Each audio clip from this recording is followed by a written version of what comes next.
Greetings and welcome back to the Casual Wargamer.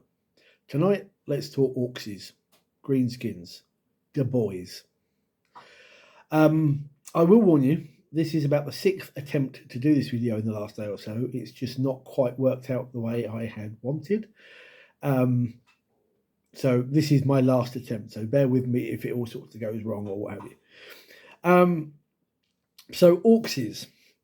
Orks have always been a part of Warhammer 40k, all the way back to Rogue Trader.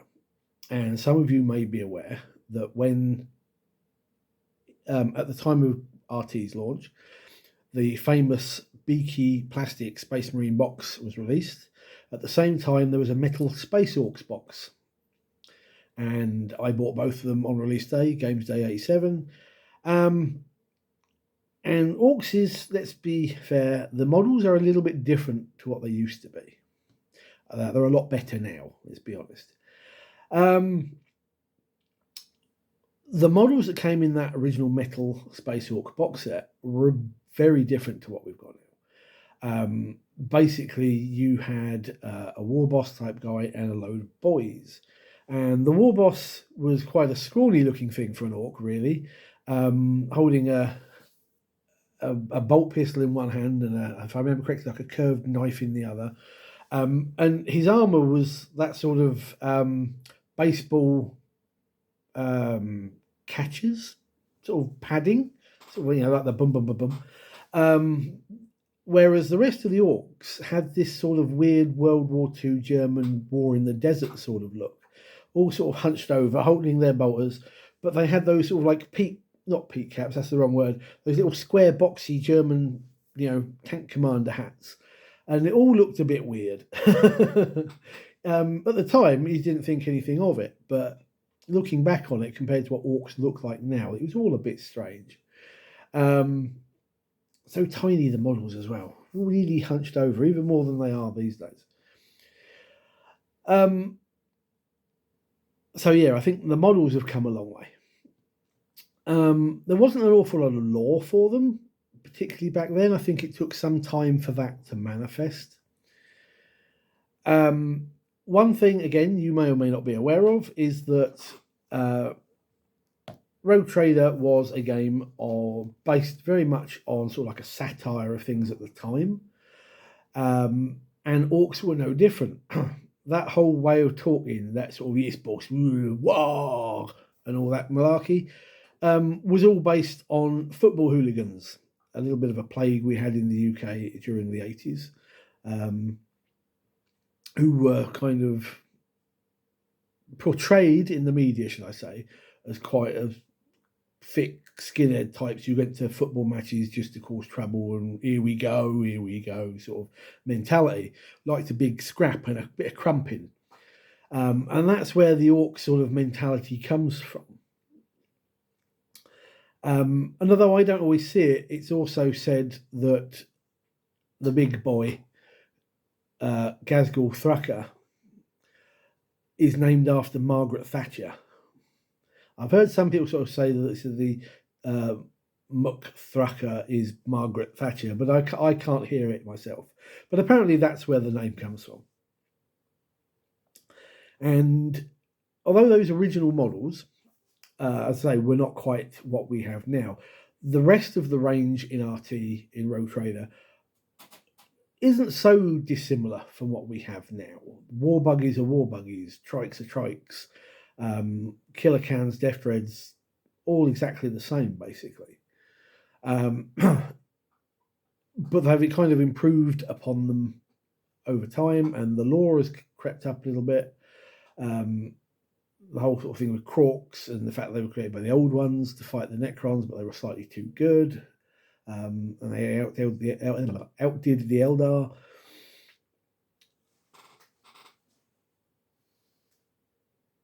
So yeah, Greenskins. That's kind of the basic backstory to them and their presence in the game. So let's take a look at the codex. Basic army rule is WAR! And I will point out it is WAR and not WARG. It really grinds my orky goats. When I hear people say warg, it's meant to be war, as in an orc trying to pronounce the word war. There's no gar at the end of that. And you have to shout it, let's be honest. Too many orc players I've seen just go, I'm going to declare a war. It's like, no, you've got to shout it. It's got to be top of your voice, game store, tournament, wherever you are. You know, the neighbours need to hear that scream. Anyway, the mechanic for the war is at the start of the battle round, once per battle, you can call the war. And if you do, until the start of your next battle round, or the next battle round rather, your units can charge when they advance. They get +1 strength and attacks on melee weapons, and a 5+ invulnerable save, which is awesome sauce. It's really thematic. It gets the army across the table and where it wants to go. It is showcasing that orcs are a melee army now. I mean, this mechanic through each of the editions has been about getting the orcs into the enemy lines and doing some crumping. But with everything else that the codex has and the way the army plays, actually, I think you're looking these days at an army that is all melee. I'm going slightly off topic here, but one of my problems with the Orc Codex in 10th edition, or the Orc Army in 10th edition, is that it's lost that shooting potential. Previous editions, everybody loaded up on boys, but you saw looters and tank busters and the likes of that, something that could deal some long-range damage. Looters used to be phenomenally good at it, but now you never see anything like that. Everything is geared towards melee. I know orcs aren't great on the old ballistic skill, but it really feels that 10th edition has sort of gone, orcs aren't a shooty army anymore, everything is crumping. And I feel that's a bit of flavour that has been lost in the army. You just don't see them being played. At least I don't see them in battle reports particularly, and I certainly don't see it when I face orcs on the tabletop myself. Everything is melee based and that's it. Anyway, we'll come back to that sort of thing towards the end of the video. Your first detachment is the Warhorde, which is your basic orc detachment. It's another one where it's all about melee. Your primary rule is get stuck in, which basically means that melee weapons wielded by orcs have sustained hits 1. That's great. You're looking at a melee army. Really nice. You've got some great enhancements for this. Extra movement. The infamous Head Whopper's Kill Chopper gives devastating wounds to the orc wielding it. Cunning but brutal. You can shoot, charge, and turn you fell back. And the Super Cyborg Body, giving you that model a 4+ feel no pain. Really handy, straightforwards. And the stratagems. Now, I'm going to be honest, this is where I generally fell down with this video in my previous attempts. Because unlike a lot of the other codices, I find that, well, let me put it this way. As human beings, it's natural to go, these are the things I don't like. It's much harder to say what you do like. And pretty much every single detachment in this book, I look at it and I go, the ability's good, the enhancements are really good, the stratagems are really good. There's almost nothing negative that I can say about the detachments in this codex.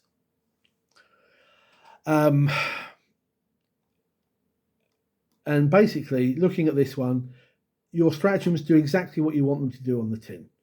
Careen. So you get that extra little bit of movement. Sorry, it's a little bit of movement. Sorry. When you destroy an orc vehicle, if you roll a 6 for steady demise, you can use the stratagem, even though it's been blown up.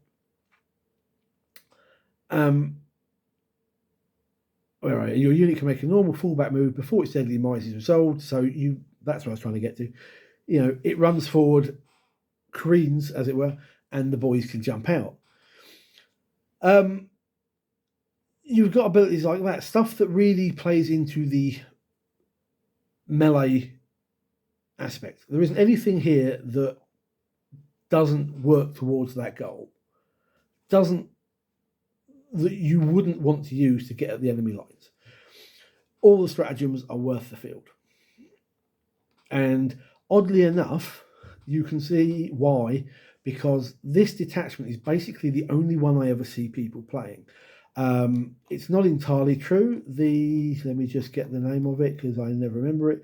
The Dread Mob is the other one that I see fielded, but nearly 9 times out of 10, it will be the Warhorde, simply because it's all about getting someone across the boys across the table and into your lines.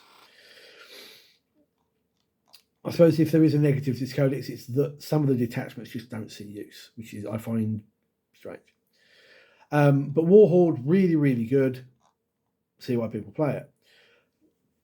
The Big Hunt, and yes, I said that right, is all about your what do you call it? Snagger boys and their squig beasts. Not something I tend to see people really using. They do pop up from time to time, but never with this detachment. With this particular one, your primary ability is you get to pick a prey on the table, and you get, where are we? Each time a beast snagger unit from declares a charge against that prey, you can reroll the charge roll, and when they attack that particular unit, they get their AP is improved by 1. It's another detachment that's all about getting in there and crumping. And the enhancements boost this as well. They up the damage, they give a scout, so you're slightly closer to the enemy. There's, where are we gone? I'm trying to find it now. You've got a sticky objective, well, I think it's slightly overcosted in this one. And you've got Surly as a Squig Off. There you go, what a great name. Well, that unit, that character is leading a unit. Each time they attack, their strength is greater than the toughness. Subtract 1 from the wound. So it gives them the unit something, a bit more survivability. And again, we're going to come back to this towards the end. The stratagems for this, again, everything is built around the beast snaggers or their mounted units. And they all do exactly what you'd want them to do. Much like Warhorde, there's nothing there that you wouldn't not want to use. Maybe you're seeing where I'm going with my comment here about there isn't anything bad about this. When I compare, these are very specific detachments.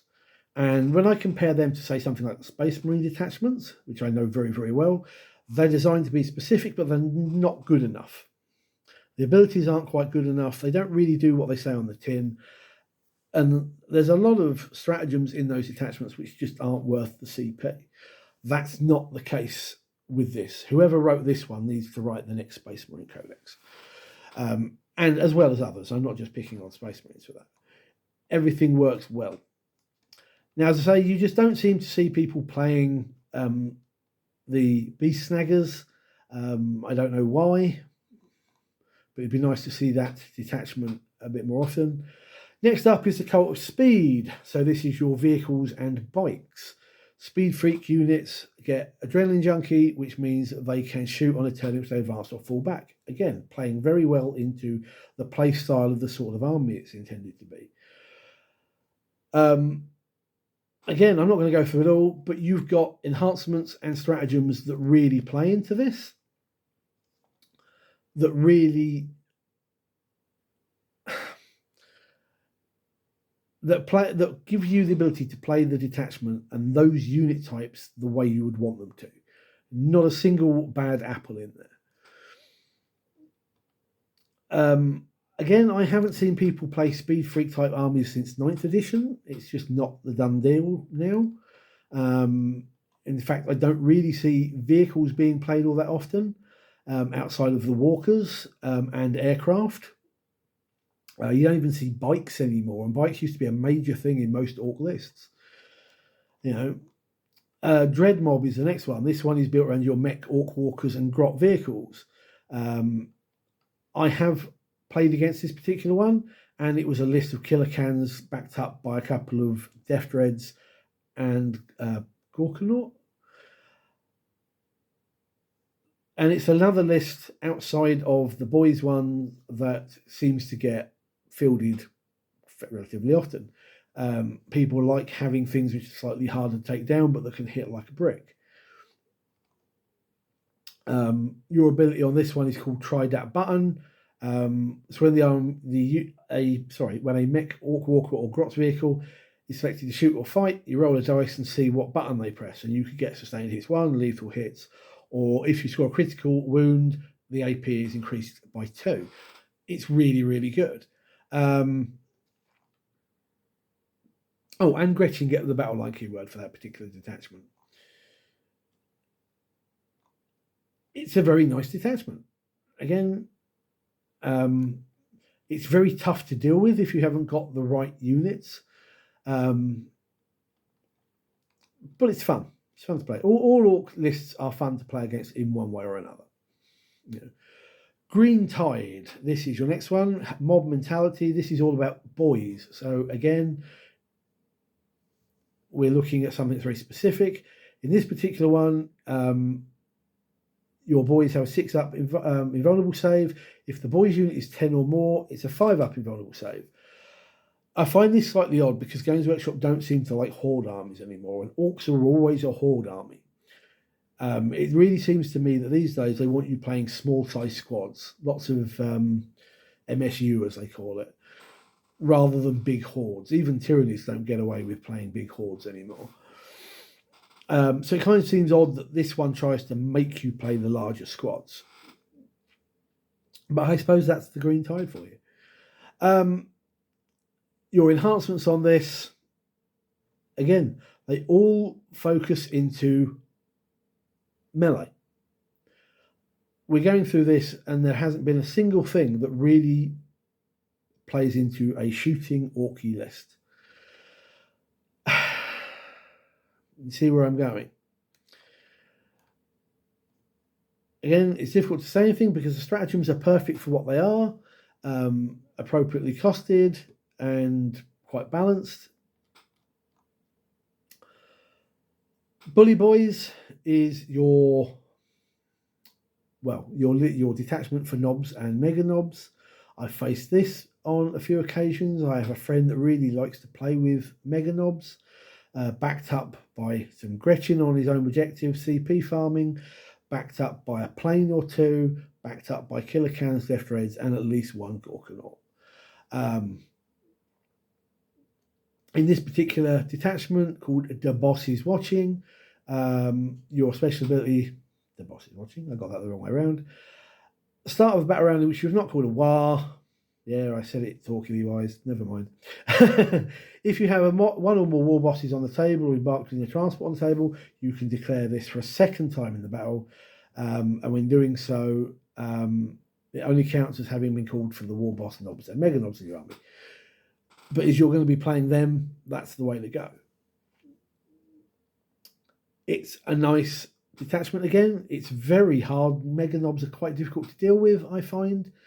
Especially when you take sort of like the Pain Boy type guy or I can't remember which model it is, which character it is, but basically brings one back. I don't think it's the Pain Boy, I think it's something else, but bear in mind. I have trouble dealing with it whenever I faced it. So yes, you've got some nice enhancements. You've even got the teleporter one that lets them deep strike like Terminators, which is really strong. Some really nice crumping style stratagems, all based around knobs and mega knobs.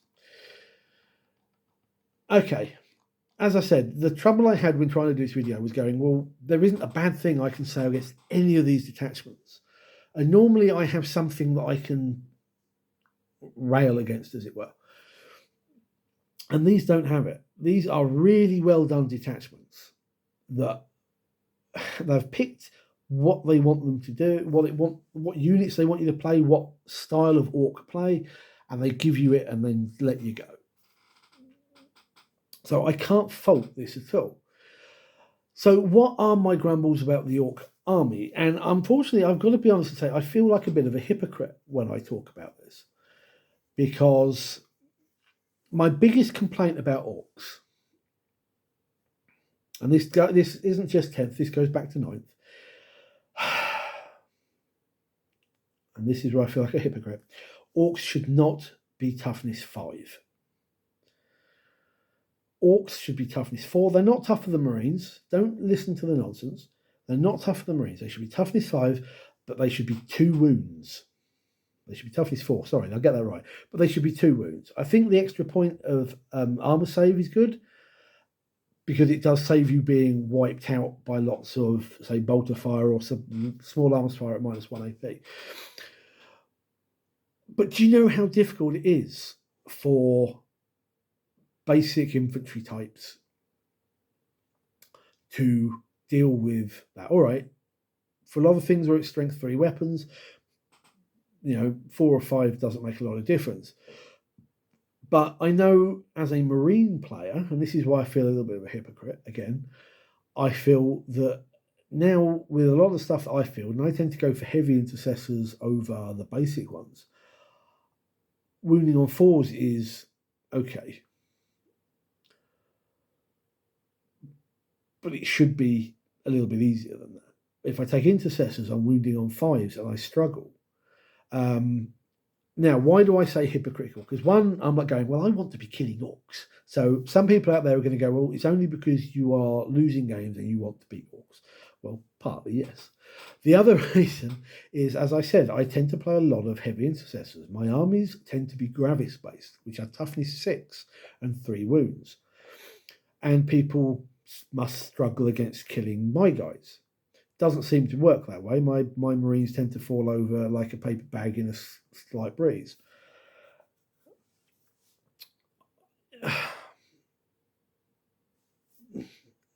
Again. But I really do think that Orcs should go back to being toughness 4, but have 2 wounds. You've still got some survivability. You've still got the ability to get across the table and survive shooting. But shooty armies have a chance to bring down some of your models before you get there, because all of these detachments that I've just shown you, that you know are in your book, are all melee based. They're all about crumping. They're all about good strength, good AP, good damage, and orcs can just tear through most armies with little trouble. Which brings me to my second sort of negative thing. Where are all the shooty units? You just do not see them anymore. I mentioned this earlier in the video. It used to be you had blobs of orcs, maybe 1 or 2 units of meganobs, or a death dread or a killer can squadron or whatever. You'd have a battle wagon, and you'd have looters. There would always be 1 to 2 units of looters up there on something with the big guns going daka, daka, daka, daka, daka, and whittling down the enemy so the orcs would get there and crumple a little bit easier. And that seems to have gone. Nobody, I can't remember the last time I saw someone physically, in front of me at a table, either an opponent I'm playing or someone at adjacent table, fielding shooty orcs. I can't even remember the last time I saw a battle report where somebody was fielding shooty orcs. Everything is melee. And I think with that, again, that toughness 5 and everything else, and these attachments, you're looking at an army that's too strong in melee. Now, obviously, some people go, well, we're not that high up the meta watch ratings. We're not that high up on the win rates. It's like, maybe not, but bear in mind that is tournament play, and there are armies that are definitely, and players who are definitely capable of dealing with it at that level. All in all, I think this is a good codex. I think it is very, very strong, though. I think it does need a bit of a tone down. I know Orks' players out there are going to be swearing at me and going, no, you just need to get good, or some nonsense like that. And that's not what I'm talking about. As an army, as a codex, this is a good book. You'll get no grumbles from me about how good it is. But yeah, it does need a tone down. They did very well in giving you a good codex. Other than that, I've got, again, I feel like I'm being a hypocrite. On one hand, I'm saying you've got a good codex. On the other hand, I'm saying it needs a tone down. What is it? it's a difficult codex for me to sit here and review, I think is the point, because, as I say, it's easy to say the things that you don't like. It's harder to say stuff you do like. And basically, I think you've got a lot of good options in here. You've got a lot of good units, a lot of good, say, stratagems and detachments. But there's... Anyway, I'm not going to keep repeating myself. I like it. It's a good codex. Let me know if you're an Orc player. Come on, be very, very brutal and cunning, or cunning and brutal, about what I've just said. I really want to know from an Orc perspective. Obviously, you're going to be biased. You're an Orc player, but that's fine. I want to see that. I want to hear that. On the other hand, if you agree with me about the strength of Orcs, let me know why. I mean, as I said, this is a difficult video for me. I don't really know how to put it out across very well. You might be able to word it better than me. If you think Orcs need a tone down, a rebalance, tell me what you would do. And we'll have a look and have a bit of a discussion. In the meantime, I know it's not been my greatest vid, but if you could give me a thumbs up, hit the subscribe button, it really helps. And share the vid if you can, even if you can share it for people to have a laugh. I'll accept that. We're all here for some casual fun. Anyway, thank you for watching this, and I look forward to seeing your comments down below. Until then, take care and good gaming.